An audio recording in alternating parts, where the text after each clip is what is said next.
Kuki abakobwa mu Rwanda bikundira abasore bafite imodoka kurusha inzu? Nk'uko byakunze kuvugwa n'abasore batari bake, abakobwa bo mu Rwanda bakunda abasore bafite imodoka kurusha ibindi byose bibaho. Mu magambo yabo, bamwe mu basore bahamya ko abakobwa bikundira abasore bibitseho imodoka nziza kurusha yewe n'abibitseho amazu y'agatangaza n'agafaranga gatubutse.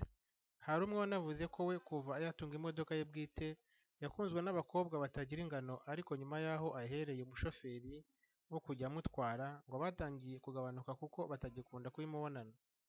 Undi musore utwara Benz itari iye yadutangarije ko nta bantu bakundwa n'inkumi nk'abasore batwara imodoka nziza ndetse kurusha n'abibitseho nyinshi ariko badakunda kugendamo.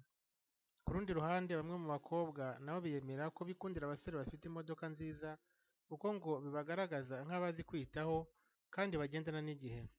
Ngo umusore wifitiye imodoka ye nziza agendamo aba azi kurimba, akunda gusohoka kandi yashobora kwita ku mukunzi we bakishimana bihebuje. Gusa hari n'abandi bakobwa batabyumva gutyo, abo bo bumva ko ngo nta rukundo abita kuri ibyo bagira, ahubwo ngo bo birebera ubutunzi. Ikindi kandi ngo muri kamere y'abo bakobwa harimo gukunda amahoro no kwishimisha ndetse no gukunda icyo urubyiruko rwita umungara. Bityo rero ngo nubwo bibaho ntibyari bikwiye ku mukobwa ufite urukundo kandi uzi gushyira mu gaciro, ahubwo yakwiye kwiyita byibuze ku musore ufite ibitekerezo bifite aho biganisha.